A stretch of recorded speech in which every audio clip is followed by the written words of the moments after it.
Bismillahirrahmanirrahim. Alhamdulillahirabbil alamin wassalatu wassalamu ala asyrafil anbiya'i wal mursalin wa ala alihi wa sahbihi ajma'in. Subhanaka la ilma lana illa ma 'allamtana innaka antal alimul hakim. Rabbi shrah li sadri wa yassir li amri wahlul 'uqdatam min lisani yafqahu qawli. Amma ba'd. Alhamdulillah ala ni'matil Islam, alhamdulillah ala ni'matil iman wa kafa biha min ni'mah.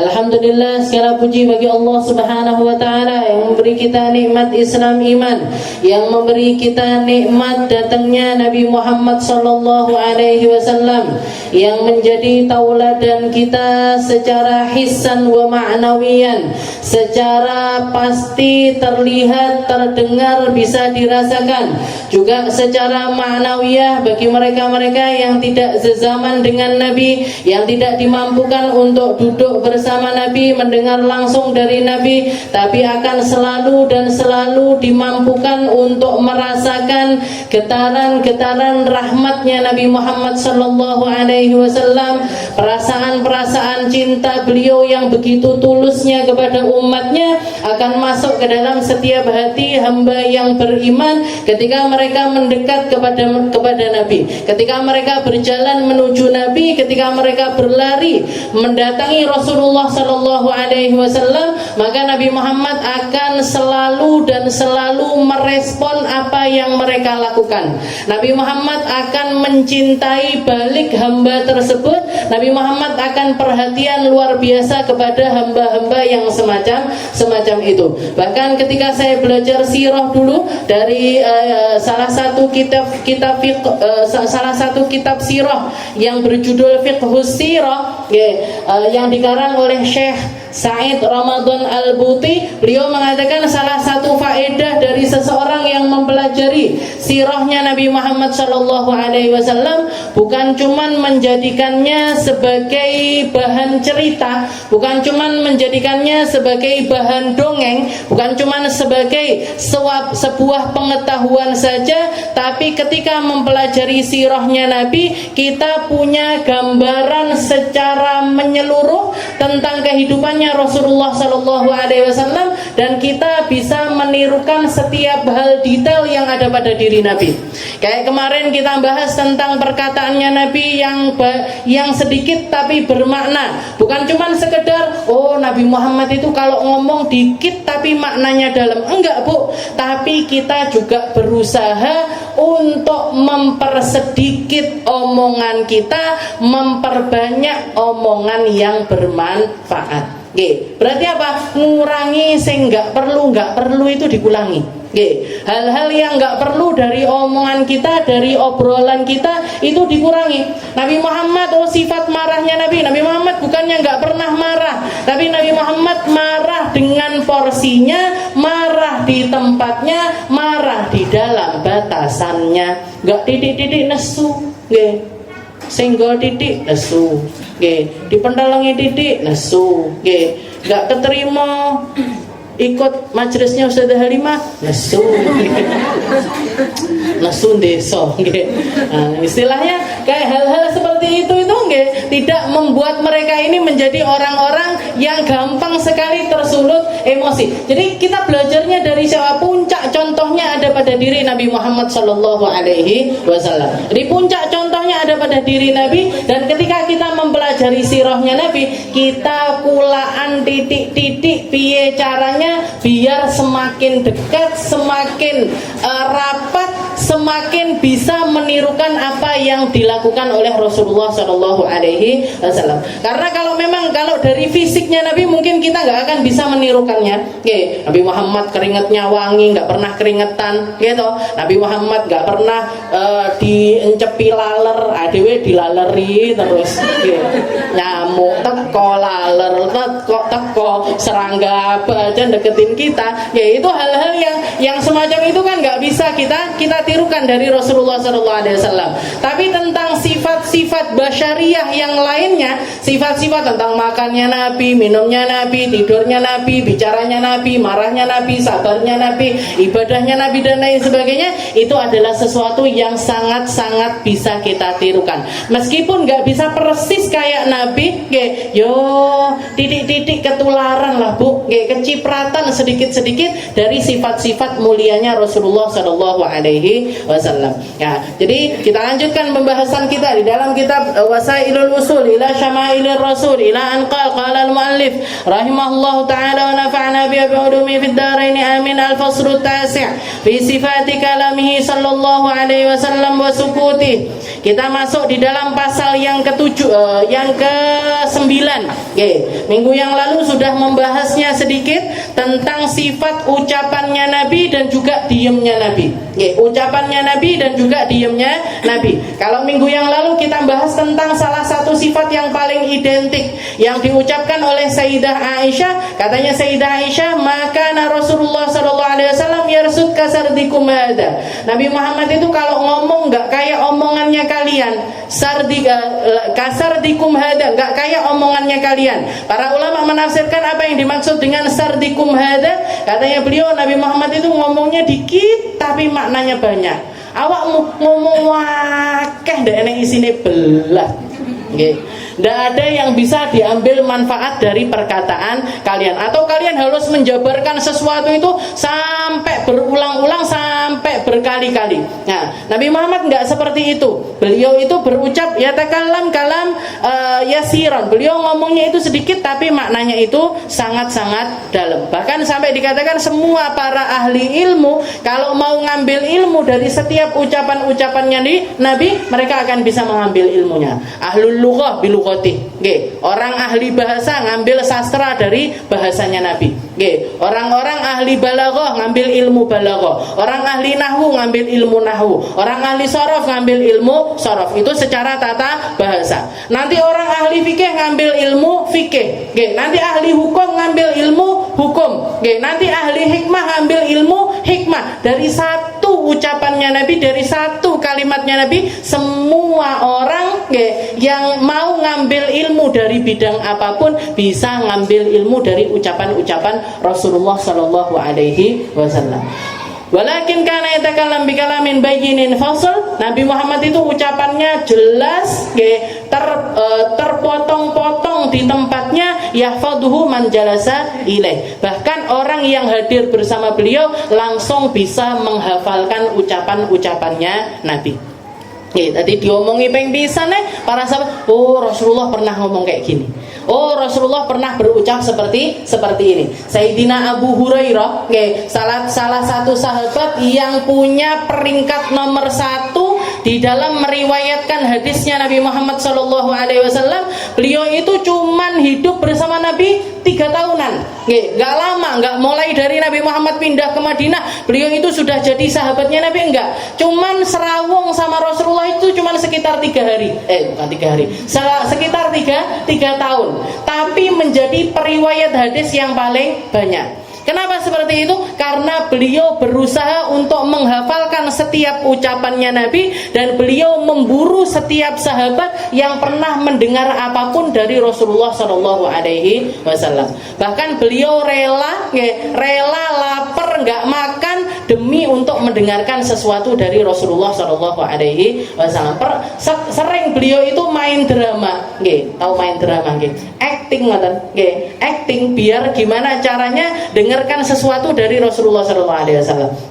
Rasul kayak gini. Jadi nanti Rasulullah ngomong gini dipancing lagi, ngomong gini dipancing lagi, ngomong gini dipancing lagi. Biar apa? Biar semakin banyak yang beliau dengar dari Nabi. Dan karena sifat ucapannya Nabi yang semacam ini, ucapan-ucapan tersebut bisa diambil ilmunya oleh Sayyidina Abu Hurairah, dan beliau jadikan itu sebagai ringkasan-ringkasan. Rasulullah pernah ngomong begini, Rasulullah pernah ngomong begini, Rasulullah pernah ngomong begini. Terus beliau tuliskan, beliau ucapkan, sehingga beliau menjadi orang yang paling banyak meriwayatkan hadis. Jadi itu sifat ucapannya Nabi yang pertama, lahu jawami'ul kalim. Omongannya titik tapi hikmahnya besar. Omongannya pendek tapi ilmunya itu dalam. Nah, itu ilmunya Rasul. Nah, dan ucapan semacam itu sebenarnya nggak bisa ditirukan secara langsung, itu nggak bisa. Tapi kita butuh ilmu yang banyak sekali untuk bisa meringkas kata-kata yang panjang untuk menjadi pendek. Nah, itu butuh ilmu yang panjang. Butuh ilmu yang panjang, butuh kebijaksanaan, butuh kejeniusan untuk bisa meringkaskan sesuatu yang panjang itu menjadi pendek. Makanya para ulama-ulama yang mewarisi ilmunya Nabi, yang mewarisi ilmunya Rasulullah SAW, seringkali kita itu kalau berhadapan dengan mereka dikasih ilmu titik, tapi bisa nancep di dalam diri kita dengan begitu dalamnya. Saya ingat sekali dulu ketika mungkin berapa tahun yang saya belum nikah waktu itu. Jadi Habib Umar bin Hafid sekeluarga itu datang di Lirboyo.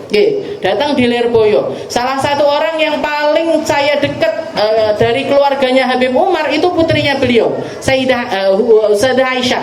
Sayyidah Aisyah itu dulu wali kelas saya setor hafalan sama beliau, sehingga hari ketiga beliau Habib Umar di Lirboyo itu hari ketiga sorenya mau pulang, saya bisi Sayyidah Aisyah, Ustazah mbok mampir ke Tulungagung.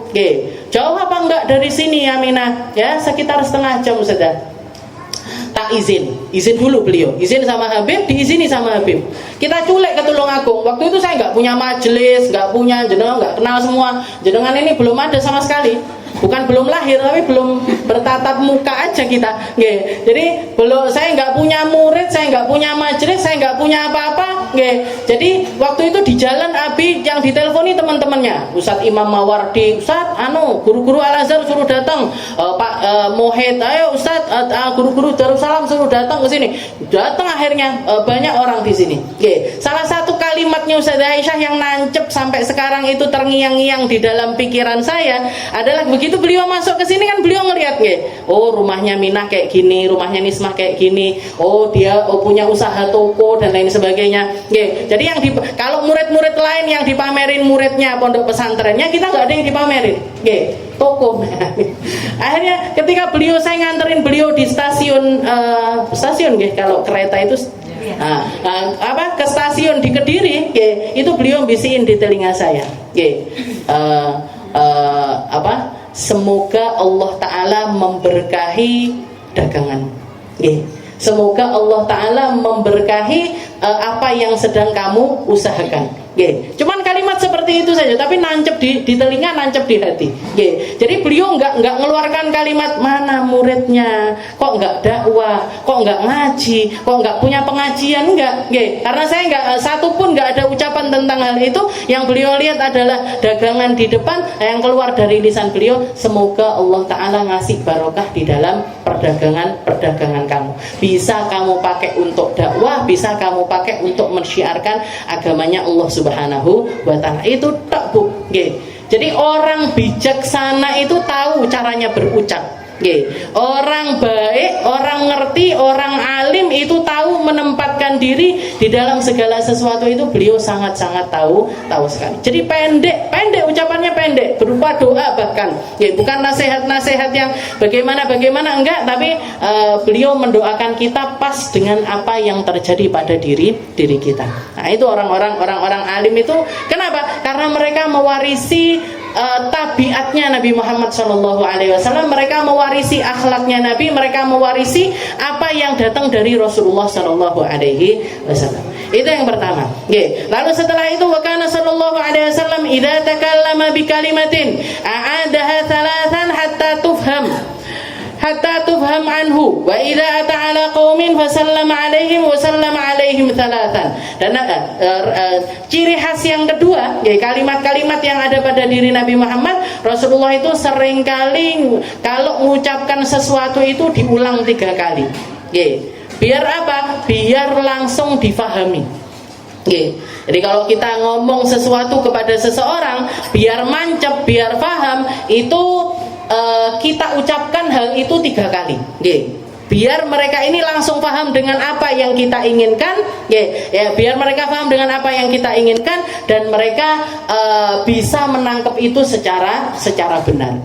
Setelah itu yang ketiga, yukthir ayyarfa tarfahu ila sama. Karena sallallahu alaihi wasallam idza jalasa yatahaddats yukthir ayyarfa tarfahu ila sama. Dan Nabi Muhammad kalau duduk ngobrol sama orang, enggak ngelihat langsung ke mata perorangan, enggak langsung berbicara dengan mata ke mata atau wajah ke wajah, enggak, tapi lebih sering beliau itu ngangkat pandangannya ke atas langit.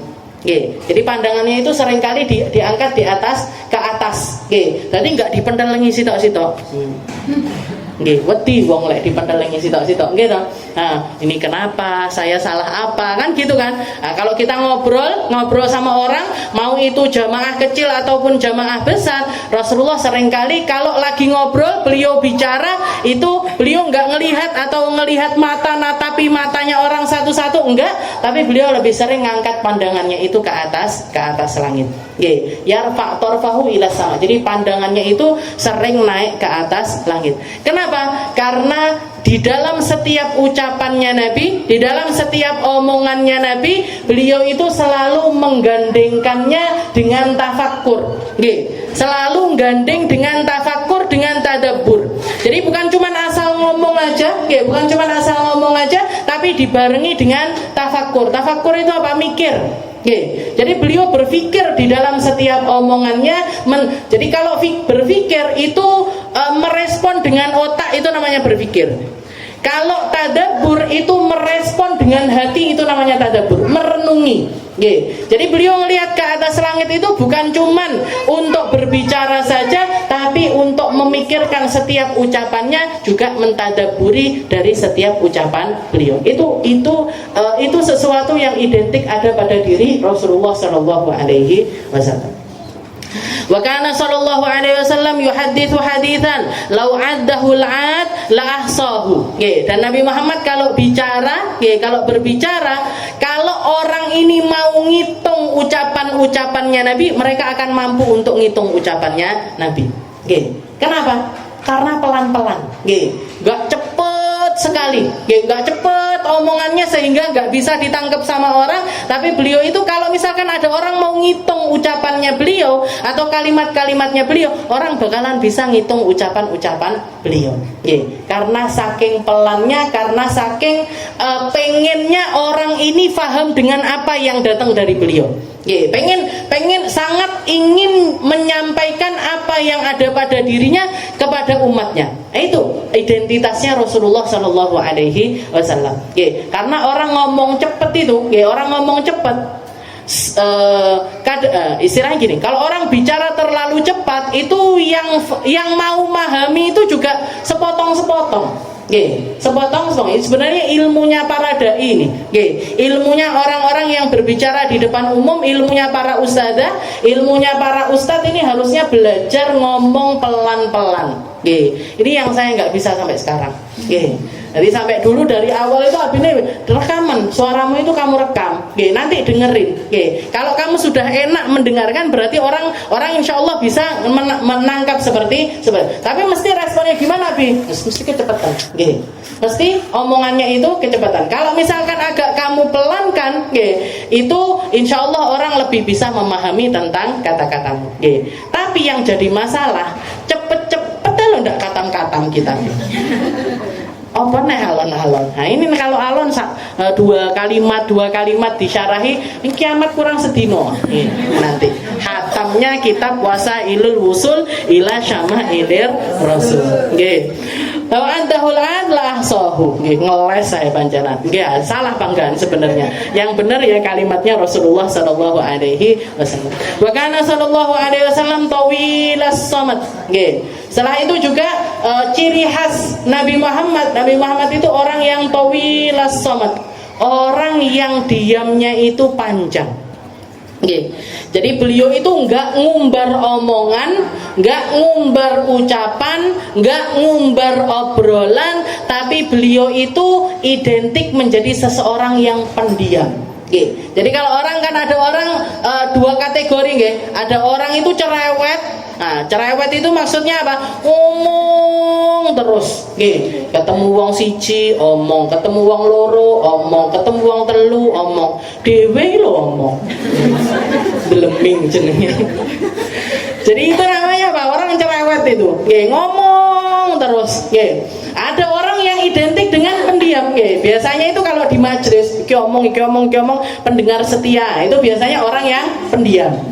Selebih seneng diem terus nanti ngerespon lucu lagi guyu, sedih lagi nangis. Nah, ini biasanya orang pendiam. Kan mesti ada ya di satu circle itu orang kayak gitu itu kan pasti ada. Nah, kalau misalkan kita kategorikan Nabi Muhammad ini orang yang mana? Beliau adalah orang yang banyak diemnya. Dan orang yang banyak diemnya, itu identik dengan seseorang yang banyak berpikir dan banyak mentadabburi sesuatu. Karena apa? Karena otaknya, hatinya nggak berisik. Otaknya, hatinya lahu sukun, punya tumakninah di dalamnya, punya ketenangan di dalamnya, sehingga orang semacam ini akan lebih banyak berpikir dan akan lebih naik porsi keimanannya di sisi Allah Subhanahu wa ta'ala. Jangan lihat berapa banyak ayat-ayat Al-Quran itu yang ngajak kita untuk berpikir, ngajak kita untuk berakal, ngajak kita untuk merespon tanda-tanda kekuasaannya Allah Ta'ala itu dengan benar. Dan orang-orang yang mampu melakukan hal yang semacam itu, yang otaknya nggak berisik, yang hatinya nggak berisik. Berisik dengan apa, Ustazah? Berisik dengan kemauan dirinya, berisik dengan repote dewe, berisik dengan sesuatu yang nggak ada manfaatnya. Jadi kebanyakan orang, dan kita ini ada di zaman yang ketenangan itu bukan lagi menjadi sesuatu yang datang dengan begitu saja, enggak. Tapi kita ada di zaman yang ketenangan itu harus dicari. Ketenangan itu harus dicari. Nggih napa mboten? Jenengan datang ke kafe, musik dangdung. Jenengan ke di jalan, nek sound horek dan lain sebagainya. Jenengan kemana aja kita pergi, jarang kita menemui tempat yang bisa dipakai tenang, bisa dipakai duduk. Pengen ke pantai, pengennya dengerin ombak sing tenang, tiba yo berisik kono wong dolanan bal, neng kono wong mainan ini, sana orang cekakaan, nggak bisa istilahnya. Padahal orang manusia itu hidup butuh sama yang namanya ketenangan. Zaman dulu kalau sudah malam gelap, nggak ada lampu, otomatis orang diam dengan sendirinya. Otomatis orang itu istirahat otaknya, istirahat badannya, istirahat hatinya. Dan ketika seseorang itu berada di titik di mana dia itu mengistirahatkan semua anggota badannya, diajak untuk mentadabburi firman-firmannya Allah Ta'ala, gampang nyantole. Tapi ketika hidup kita ini berisik luar biasa, bingung karo penggawean, bingung sama pertemanan, bingung sama sebenarnya dengan berisiknya dunia inilah istilahnya. Apalagi sekarang kita disuguhi dengan segala macam informasi di tangan kita. Melek moto buka berita, ngerti berita neng Amerika begini, berita di Arab Saudi begini, Ronaldo lagi ngelamar bojone. Biyen ora roh, Bu. Dulu nggak tahu, sekarang buka klik, Ronaldo ngelamaran. Yang nggak pengen tahu jadi tahu, yang nggak mau ngerti jadi ngerti. Dan akhirnya apa? Dunia kita berisik. Dunia kita itu berisik sekali dengan informasi dari Instagram, dari Google, dari membuka WhatsApp aja loh sekarang berisiknya luar biasa. Grup itu satu grup, tahu-tahu buka sudah percakapan 120, percakapan 300. Iki omong apa wae wong iki. Nggih. Kan seperti itu kan. Jadi berarti apa? Kita itu ada di dunia di mana ketenangan itu harus dicari. Kalau kita enggak mentartib diri kita, enggak noto uripe awake dhewe, Bu, stres beneran memang. Depresi itu bakalan terjadi kepada diri kita. Bukan karena apa-apa, karena kita sendiri yang lalai untuk nata kehidupan kita. Makanya HP itu harus ada waktunya, di silent itu harus ada, waktunya ditaruh itu harus ada, waktunya kita untuk bersama diri kita sendiri itu harus ada, waktunya kita untuk ngerespon merespon hal-hal yang datang dari Allah Ta'ala itu harus ada. Makanya salah satu firman-Nya Allah Ta'ala yang bahkan Nabi Muhammad sampai mengatakan wailun liman qara'aha wa lam yatadabbar ma'aniha. Neraka wail tempatnya bagi orang yang membaca ayat-ayat tersebut tapi tidak mau mentadabburinya, enggak mau mikir dengan hatinya, enggak mau mikir dengan akalnya. Oke, ayat apa? Katanya Nabi Muhammad membacakan inna fi khalqis samawati wal ardi wa ikhtilafil laili wan nahari la ayatil liulil albab. Sesungguhnya di seluruh alam semesta ini, inna fi khalqis sama, penciptaan langit, penciptaan bumi itu bertebaran bukti-bukti kekuasaannya Allah Subhanahu wa taala. Alladzina yadhkuruna Allaha qiyaman wa qu'udan wa 'ala junubihim wa yatafakkaruna fi khalqis samawati wal ardi Rabbana ma khalaqta hadza batila subhanaka faqina adzabannar. Orang-orang yang ingat Allah ketika duduk, ketika berdiri, ketika ngeletak, mereka ingat Allah Ta'ala, hatinya hadir, hatinya zikir, hatinya nyambung sama Allah Subhanahu wa taala. Orang-orang semacam ini, orang-orang yang hatinya nyambung sama Allah Ta'ala semacam ini, ketika mereka duduk diam melihat fenomena keadaan yang ada di sekitarnya, yang terucap dari lisannya adalah mengatakan Rabbana ma khalaqta hadza batila. Ya Allah, ciptaan mana dari ciptaanmu ini yang batil ya Allah? Enggak ada. Ciptaan mana dari karyamu ini yang gak sempurna ini yang mana? Semuanya engkau bikin sempurna, semuanya engkau bikin dengan segala macam hikmah yang ada di dalamnya. Sing sempet ngeten niki Bu, yang sempet untuk melakukan hal yang semacam ini adalah orang-orang yang hatinya nyambung kepada Allah Subhanahu wa taala. Dan orang-orang yang banyak omongnya, orang-orang yang banyak omongnya, porsinya mereka untuk mikir itu sedikit. Porsinya mereka untuk bisa bertafakkur itu sedikit. Kenapa? Kalah sama lisannya. Kalau orang lisannya ngomong, otaknya nggak akan bisa mikir. Kalau orang mulutnya diem, otaknya yang akan berpikir. Nah, itu yang ada pada diri Nabi Muhammad Sallallahu Alaihi Wasallam. Jadi wakana Sallallahu Alaihi Wasallam tawilas salat. Nabi Muhammad itu panjang diemnya. Sayyidina Abi Halah, Abi Halah itu putrinya Sayyidah Khadijah dari suami yang pertama. Jadi Hindun bin Abi Halah. Jadi Hindun bin Abi Halah. Jadi Hindun bin Abi Halah ini putranya Sayyidah Khadijah dari suami yang pertama. Jadi istilahnya anak tirinya Rasulullah Sallallahu Alaihi Wasallam.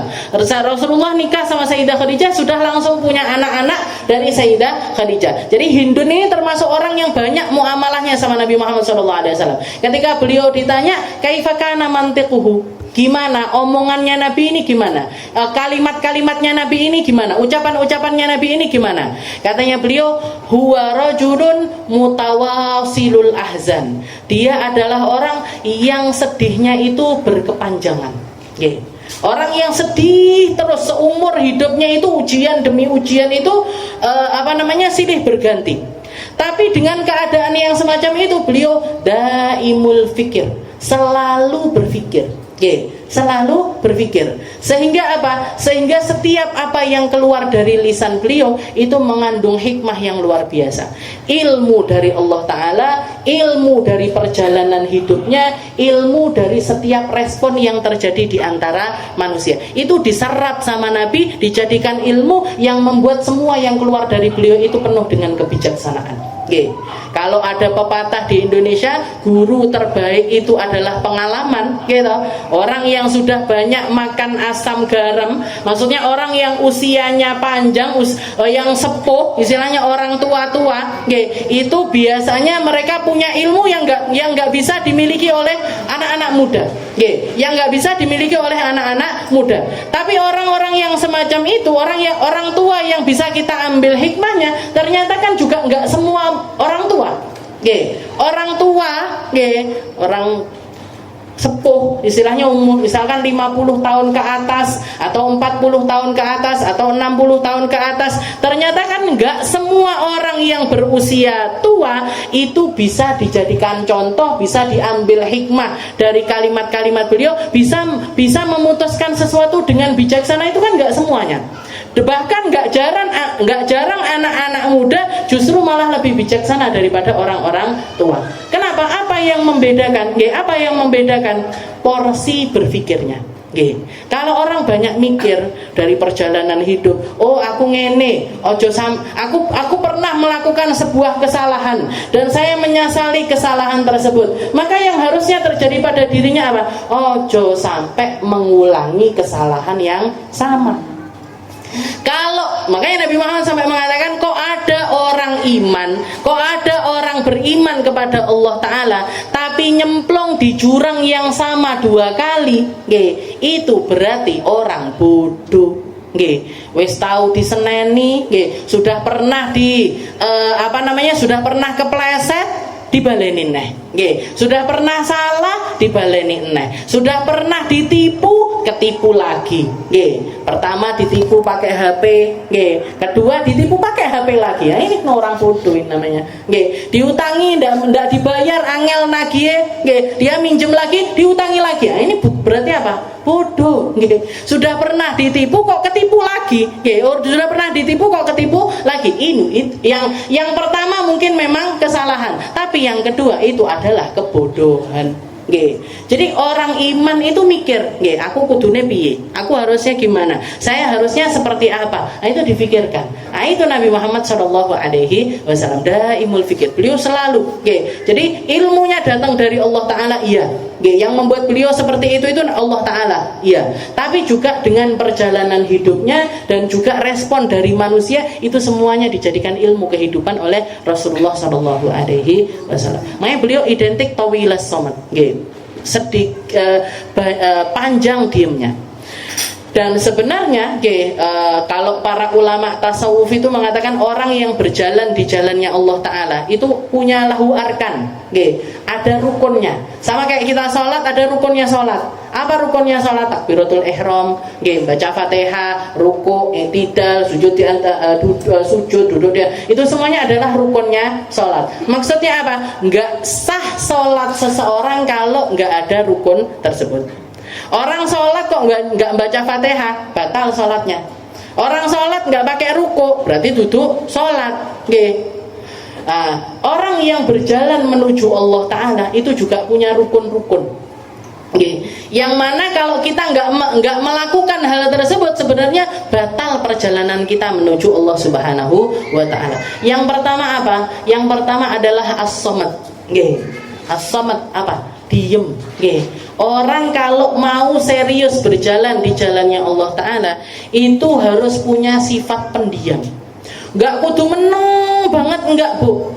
Tapi ada waktu-waktu kita untuk berdiam diri, ada waktu-waktu kita untuk mingkem, untuk ngunci mulut kita, untuk mengunci mulut kita agar apa? Agar yang terucap dari kita ini bukanlah sebuah kesalahan-kesalahan.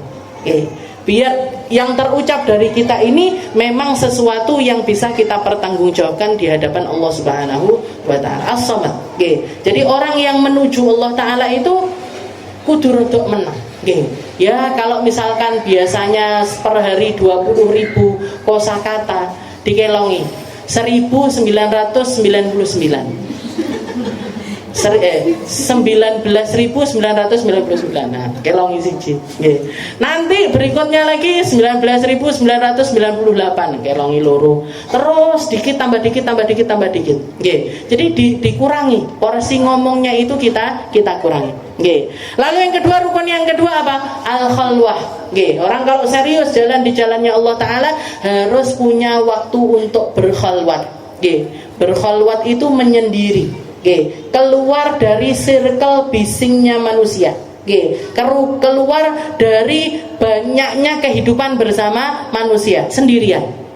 paling baiknya di tengah malam. Nggih, paling baiknya ketika kita di waktu sahar, nggih, ketika waktu antara tengah malam sampai menuju subuh. Itu waktu yang dilakukan oleh para solihin, orang-orang baik, da'bus solihin. Identitasnya orang-orang soleh itu di tengah-tengah malam itu mereka punya waktu untuk berkhalwat sendirian bersama dengan Allah Subhanahu wa taala. Bahkan di Hadramut itu setiap rumah itu punya ma'bad, nggih, punya ruangan kecil yang mereka pakai untuk berkhalwat. Nggih, bisa dipakai untuk jenengan kalau ziarah ke sana tempatnya Habib Abdullah bin Alawi Al-Haddad. Oh, ini tempat khalwatnya Habib Abdullah. Nggih, di masjid As-Seggah. Oh, ini tempat khalwatnya Habib Abdurrahman As-Seggah. Ini tempat khalwatnya, nggih, guru saya Habib Umar punya tempat sendiri, nggih. Jadi di rumah ruang istilahnya kayak misalkan musola gitu, nggih, itu dikasih ruangan kecil lagi dipakai buat khalwat di sini. Buat mereka beribadah secara khusus dengan Allah Subhanahu wa taala. Al-khalwah, nggih. Lalu yang ketiga al-ju', nggih, kudu kerep luwe, nggih. Padahal awake dhewe lek luwe ndak iso mikir, nggih. Nah, ini harus lapar, nggih, harus memperbanyak lapar. Karena orang ketika lapar itu sebenarnya otaknya lebih berfungsi 2 kali lipat asline, nggih. Jadi kalau ada orang ngomong, "Saya kalau lapar nggak bisa mikir," itu aslinya memang pengen makan aja sebenarnya, nggih. Jadi katsirul ju', nggih. Setelah itu yang keempat katsirus sahar, nggih, sering begadang. Nggih, begadang bukan buat nonton film, nggih. Begadang bukan buat sesuatu yang semacam itu, tapi begadang untuk memperbanyak zikir, untuk mentadaburi Al-Qur'an, atau untuk melakukan sesuatu yang bisa menyelamatkan keadaan akhirat mereka. Makanya diceritakan, Rasulullah menceritakan orang-orang ketika masuk ke dalam neraka, orang-orang ahli maksiat itu ketika masuk ke dalam neraka, khususnya adalah dari golongan umatnya Nabi Muhammad SAW, itu banyak di antara mereka itu yang nangis.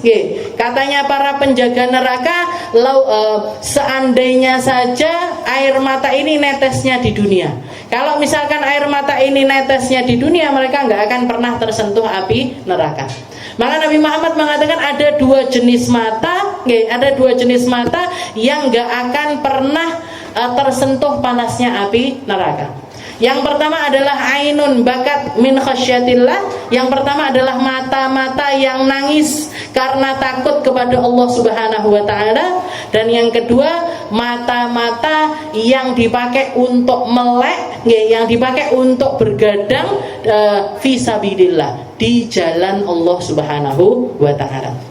Kayak di zamannya Nabi, di zaman peperangan dulu, Rasulullah mesti bikin penjagaan malam itu kan mesti bikin. Nah, para sahabat yang bagian jaga malam nggak boleh tidur, nggak boleh tidur. Kenapa? Karena kalau mereka tidur ini bisa-bisa pasukannya Nabi diserang sama musuh diam-diam di tengah malam. Atau kalau zaman sekarang orang-orang yang begadang di jalannya Allah Ta'ala ini siapa? Mereka-mereka yang lagi tolabul ilim. Di pondok-pondok pesantren ngafalin Al-Quran sampai ndak tidur, sampai begadang malam untuk murojaah, besok ujian, hari ini kita belajar, nah itu adalah matanya orang-orang yang nggak akan pernah tersentuh panasnya api neraka.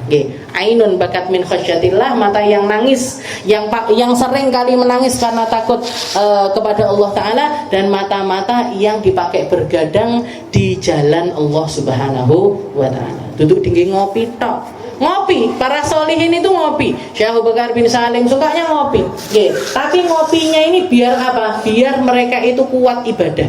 Biar nggak ngantuk di dalam ibadahnya. Ada salah seorang ulama yang untuk mujahadahnya mereka bangun malam ini, setiap kali ngantuk matanya naik ke sutuh, naik ke rumahnya lantai paling atas. Dan kalau di rumah di sana itu nggak ada ininya, nggak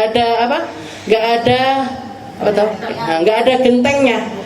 Jadi langsung kayak tempat seperti itu. Nah, nanti mereka jalan di pinggir-pinggirnya. Otomatis kalau jalan di pinggir kan wedi ceblok. Kalau orang takut jatuh, otomatis ngantuknya hilang. Jadi mereka sengaja lepas ngantuk melakukan yang pinggiran. Nggih, kalau matanya sama dimelek-melekin. Nggih. Sehingga apa? Nanti hilang ngantuknya, ibadah lagi. Nanti ngantuk lagi, jalan lagi di pinggir-pinggir. Nggih, biar hilang ngantuknya. Nanti ibadah lagi terus seperti itu. Nggih, sampai mereka mendapatkan nikmatnya bangun malam. Nggih, sampai mereka dapat nikmatnya bermuamalah dengan Allah Subhanahu wa taala. Wa kana sallallahu alaihi wasallam katsiras sukut. Nggih, Nabi Muhammad itu orang yang banyak diem. La yatakallam fi ghairi hajah. Ngomongnya itu enggak bicara kecuali kalau memang perlu untuk bicara. Wa yu'rid amman takallama bi ghairi jamil. Kalau sudah mendengarkan omongan buruk dari orang lain, beliau pilih pergi. Jadi kalau ngobrol, beliau selalu bicara, selalu bicara sesuai dengan porsinya. Dan kalau sudah dengar orang ngomong yang nggak genah, orang ngomong yang jelek-jelek, beliau lebih memilih untuk pergi dari majelis tersebut.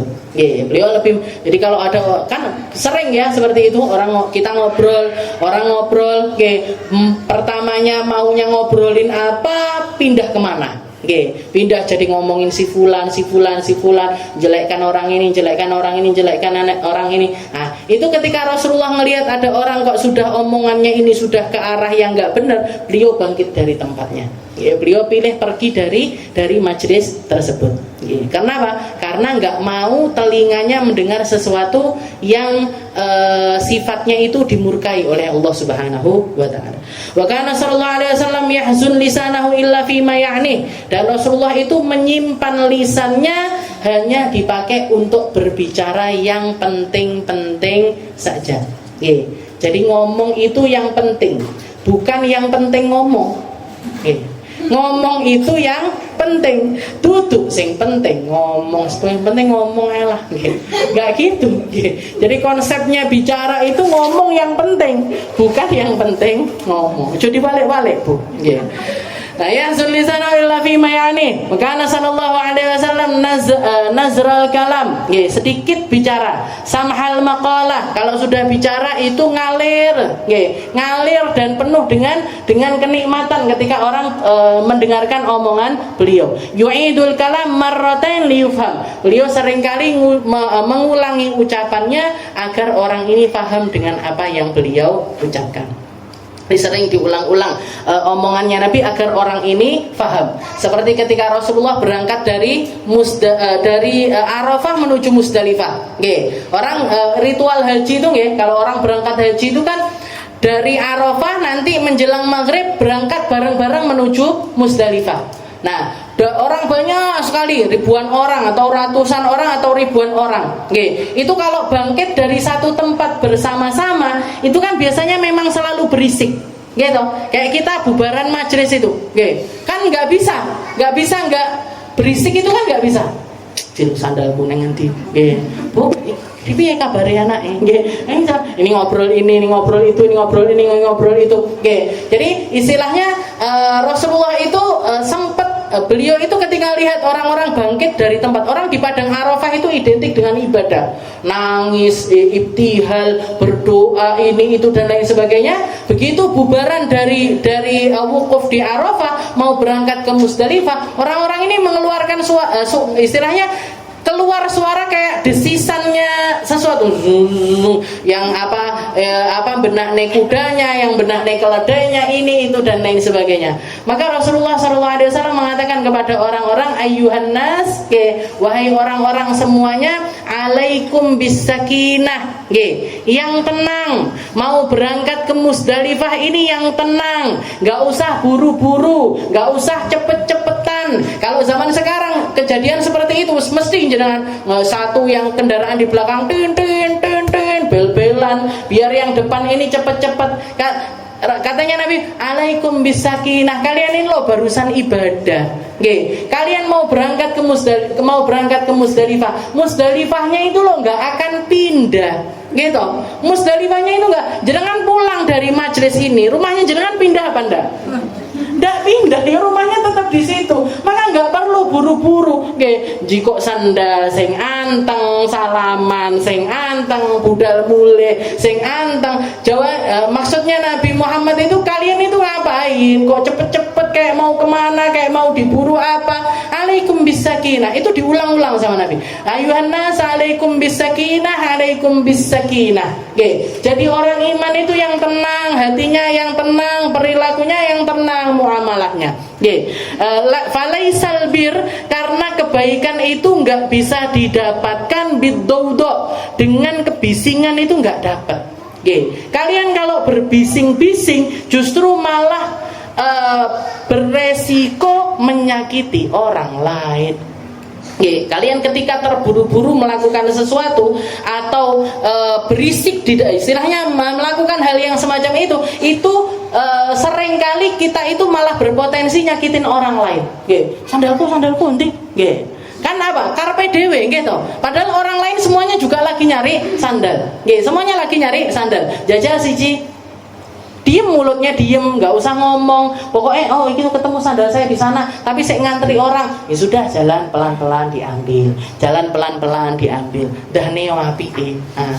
Itu yang dimaksud sama Rasulullah Shallallahu Alaihi Wasallam. Jadi orang bubaran dari Arafah ke Musdalifah itu diingatkan sama Nabi seperti alaikum bisakinah, alaikum bisakinah, laisal bir, karena kebaikan itu nggak bisa didapat bidaudo. Dengan kebisingan yang semacam ini kalian nggak akan bisa mendapatkan kebaikan. Jadi bermuamalah sama Allah Taala itu yang tenang. Di dalam sholat, bahkan perkara sholat, perkara ibadah, Rasulullah idza sami'tumul iqamah, kalau kalian sudah mendengarkan iqamah, famshu ilaihi bisakinah wal waqar, jalanlah kalian menuju musola, masjid, tempat sholat kalian bisakinah, dengan hati yang tenang, dengan jalan yang penuh dengan ketenangan. Sing tenang, melakukan sing tenang. Kalian sudah dengar iqamah. Orang sekarang kan seperti itu kan, linggo-linggo saya nggone ngisor masjid, rokokan iki itu iqamah biur munggah melayu, sandalnya mencolot kono, siji mencolot kono. Kira-kira orang kayak gini salatnya bisa tenang apa enggak? Lek salat zuhur jadi 5 rakaat kayaknya.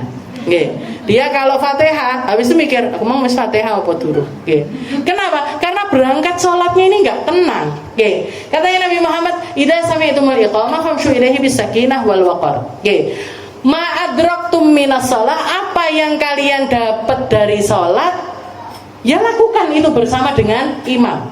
Kalau yang nggak kalian dapat, fa'atimu, sempurnakan nanti di akhir. Nggak usah keburu-buru kalian itu. Aku pengen melok takbiratul ihram sama imam. Imamnya di sana, jenengan masih di sana pengen ikut takbiratul. Belayu sakuatin.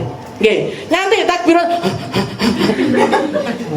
Jadi maksudnya Nabi Muhammad, mendingan kalian itu jalan tenang walaupun ketinggalan rokaatnya imam, itu lebih baik ketimbang kalian belayu ngikuti takbiratul ihram sama imam tapi tergesa-gesa. Apa yang kamu dapat dari imam, lakukan. Kalian ketemu sama imam lagi baca Fatihah, ya sudah takbiratul ihram Fatihah. Kalian ketemunya imam lagi ruko, ya sudah takbiratul ihram ruko. Kalian ketemunya imam lagi sujud, takbiratul ihram sujud. Nah kalian ketemu imamnya lagi duduk di antara 2 sujud, takbiratul ihram, tas langsung duduk di antara dua sujud. Nanti yang ketinggalan dari kalian silahkan sempurnakan. Oh, aku mang ketinggalan imam sak rakaat, berarti nambah sak rakaat. Oh, aku tadi ketinggalan imam 2 rakaat, ya sudah nambahi 2 rakaat. Aku tadi ketinggalan imam 3 rakaat, ya sudah nambahi 3 rakaat. Gak usah keburu-buru di dalamnya. Rukuan bleset kene, pokoknya biar bisa dapat 1 rakaat sama imam. Atau kalau nggak gitu juga yang sering, kadang orang-orang sudah siap ini mau sholat, sudah siap mau sholat, imamnya wes kadung rukuk, dinteni pisan rakaat kedua. Dinteni pisan rakaat kedua. Padahal katanya Nabi, apa yang kamu temui imam lagi ngapain, itulah kalian lakukan seperti apa yang dilakukan oleh imam. Nggak usah dadak ngenteni. Kok nggak mau rugi sekali? Dikirain sholat itu rugi untung. Oh, aku mosok rukuk ping 4, mosok mek dihitung 3. Aku sujudnya ping cuman sekian kok. Jangan gitu, Bu. Nggih. Jadi jenengan kalau sudah dapetin imam lagi ruku, ya sudah takbiratul ihram ruku. Nggih, takbiratul ihram ruku. Lah kok imamnya sudah i'tidal, ya sudah takbiratul ihram i'tidal. Nggih. Nanti ruku sama sujud sama imam duduk di antara, walaupun satu rakaat itu tidak dianggap sempurnakan di akhir karena kita tidak menyempurnakan rakaat tersebut. Nggih. Tapi ndak usah. Ya, jadi jangan memperlambat di dalam sholat, tapi juga jangan tergesa-gesa di dalam sholat. Sing pas ngono lho dadi wong Islam. Nggih, sing pas yang manut, yang taat, sami'na wa ata'na dengan apa yang ya. Kalau kita memang mau sholat jamaah berarti kita ngikat sholatnya kita dengan imam, apa yang dilakukan imam kita lakukan. Nggih, kita dapetin imam lagi ngapain, kita lakukan seperti apa yang dia lakukan. Itu ajarannya Rasulullah Shallallahu Alaihi Wasallam. Nah, kita ingat ketika Rasulullah turun ayat tahwilul qiblah, nggih. Ketika arah kiblat itu diganti sama Allah Ta'ala, fawalli wajhaka syatra masjidil haram. Wahai Muhammad, silahkan palingkan wajahmu menuju ke arah Masjidil Haram. Yang pertamanya kiblatnya ke Masjidil Aqsa, jadi pindah ke Masjidil Haram. Rasulullah dari sholatnya ngadep ke sana berubah jadi ngadep ke sana. Itu kalau kita yang jadi makmumnya wes bubrah kabeh. Piye iki? Lah kok malik ngene? Ini sholatnya gimana? Ini neruskannya gimana? Para sahabat nggak bingung, Bu. Yang pertamanya imamnya ada di depan, berarti berubah menjadi di belakang. Oke, berubah menjadi di belakang. Rasulullah ngasih isyarat perpindahan dari setiap gerakan sholat itu pakai suaranya beliau. Allahu Akbar, rukuk kabeh. Allahu Akbar, i'tidal kabeh. Allahu Akbar, sujud kabeh. Ndek enek sing wis sujud apa urung? Sujud apa? Bila awake dhewe. Gak ada yang bingung ketika tahwilul qiblah itu, gak ada yang bingung dan gak ada yang batal sholatnya ketika perpindahan arah kiblat. Awake dhewe ndak bubrah kabeh salat. Batal ya Rasul ganti lagi kiblatnya ganti ya wis ganti mulai teko awal neh. Ini awake dhewe. Kenapa kok kita seperti itu? Kenapa? Gak punya sakinah, gak punya waqar. Gak punya tenangnya hati ini tuh, gak punya. Gak punya tenangnya pikiran, gak punya tenangnya hati, yang itu semuanya akan nyambungkan kita di dalam muamalahnya kita sama Allah Subhanahu wa Ta'ala. Orang tenang itu menang banyak. Orang tenang itu menang banyak. Orang diem itu menang banyak. Makanya sampai dikatakan kalau misalkan ngomong itu adalah perak, maka diem itu adalah emas. Jadi kalau ngomong itu adalah perak, maksudnya sesuatu yang bernilai, sesuatu yang berharga, maka sesungguhnya diem itu jauh lebih bernilai lagi ketimbang omongan tersebut.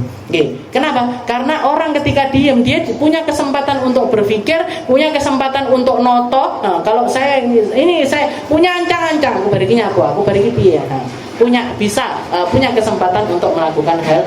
Yu'idul kalam marratain liyufham. Wa kana sallallahu alaihi wasallam kalamuhu ka kharazatin nadam.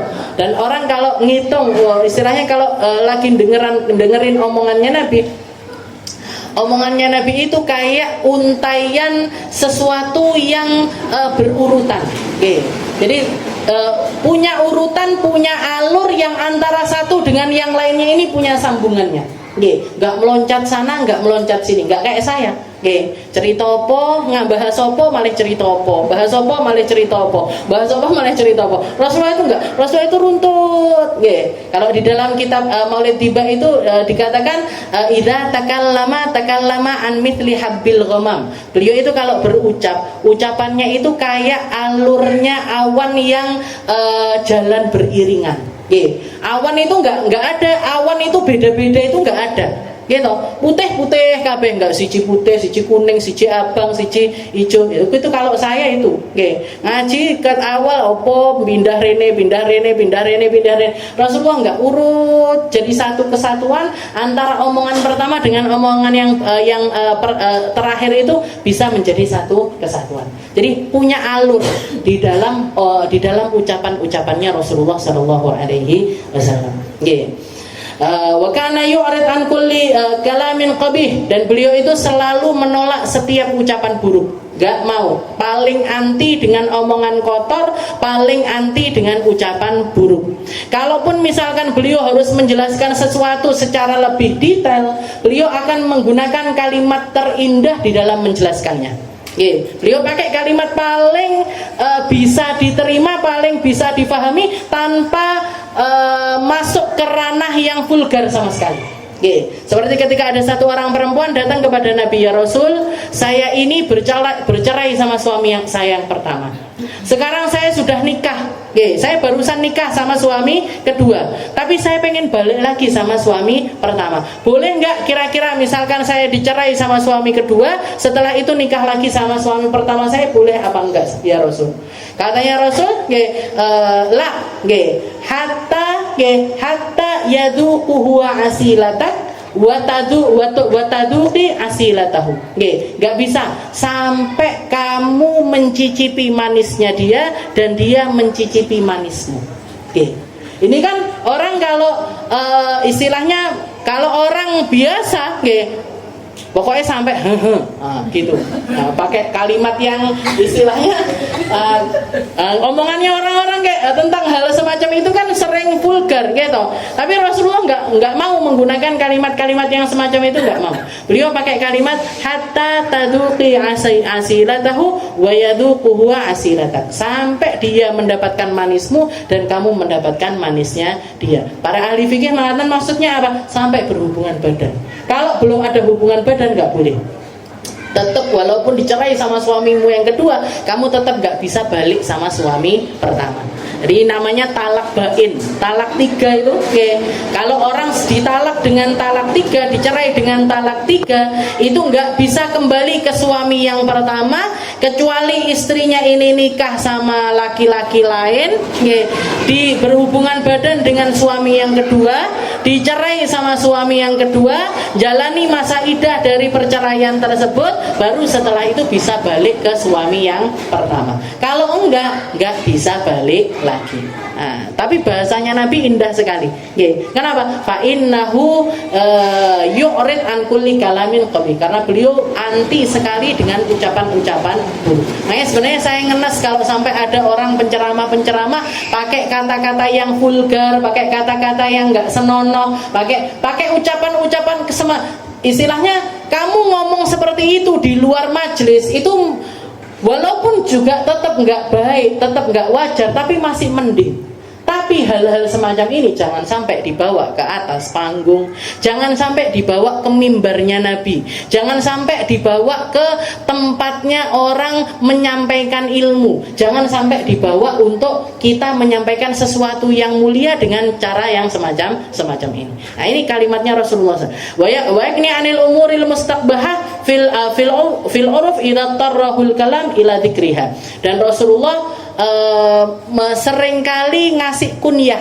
Ngasih kunyah itu julukan, ngasih julukan-julukan di dalam sesuatu atau kepada orang-orang dengan kunyah-kunyah yang baik, dengan ucapan atau dengan apa ya namanya gitu ya, panggilan-panggilan yang baik. Kalau kita biasanya kan manggil, jadi ada orang yang identik dengan apa dipanggilnya apa, kayak Habib siapa Al Idrus yang ada di Surabaya itu, beliau punya julukan Habib Neon. Habib Neon. Kenapa? Karena saking gantengnya, terus juga wajahnya itu bercahaya, dan beliau banyak berdakwah, istilahnya banyak orang ngambil faedah dari beliau, dapat julukan Habib Neon. Nah itu Rasulullah suka menjuluki para sahabatnya itu dengan julukan-julukan yang baik, seperti kepada Ammar bin Yasir, salah satu sahabatnya Nabi. Itu kalau datang Rasulullah nyambut beliau dengan mengatakan marhaban bitayyibil mutayyab. Selamat datang wahai sahabatku yang paling baik. Wahai sahabatku yang paling baik dan diperlakukan oleh Allah Ta'ala dengan cara yang baik. Sayyidah Aisyah dijuluki Humairah, Sayyidah Fatimah dijuluki Az-Zahra, Al-Batul, dan lain sebagainya. Rasulullah bilang nanti yang yang nyusul aku pertama, istilahnya salah satu istriku yang paling panjang tangannya bakalan meninggal dunia. Nah, ternyata panjang tangan di sini yang dimaksud sama Rasul adalah orang yang paling dermawan. Dari istrinya Nabi yang paling dermawan ternyata meninggal dunia, Sayyidah Zainab. Jadi Rasulullah suka ngasih julukan kepada para sahabat-sahabatnya, tapi dengan julukan sing apik. Tutuk julukan sing elek-elek, Bu. Nggih. Nek wong dhewe kan ndak, nggih, jenenge apik-apik dadi elek kabeh. Nggih. Oh, namanya bagus nggih, tapi malah dadi elek kabeh. Nah, ini bertolak belakang sama Nabi. Wa kana sallallahu alaihi wasallam yadhkurullah taala baina kulli khatwatain. Rasulullah itu ngucap zikir ngingat Allah taala di setiap dua langkahnya beliau. Maksudnya di setiap khatwah itu satu gini, ingat Allah, la ilaha illallah. Ingat gini, la ilaha illallah. Jalan selangkah, la ilaha illallah. Gini, la ilaha illallah. Gini, la ilaha illallah. Saya nyaksikan sendiri orang yang semacam ini keluarganya Habib Umar. Jadi kalau ngewangi beliau, rewang di matbah, rewang di pawon, di apa? Di apa? Namanya dapur, dapur itu kayak kita bukan lagi masak, tapi kayak lagi rotipan, kayak lagi wiritan, karena beliau motong kambing, la ilaha illallah, nguduk subhanallah, itu nggak berhenti, nanti pindah baca ini, baca rotip ini, baca zikir asar, baca zikir duhur, baca zikir maghrib, baca zikir isya, pindah ke ayat Al-Quran, seperti itu. Jadi, ini Rasulullah SAW itu orang yang seperti itu. Yadhkurullah baina kulli khatwatain. Di setiap langkah-langkah beliau itu enggak pernah lalai dari zikir kepada Allah Subhanahu wa taala. Wa faslul ashir, pasal yang ke-10 fi sifati quwwatihi sallallahu alaihi wasallam. Wallahu a'lam bishawab. Insyaallah kita lanjutkan di pertemuan yang selanjutnya.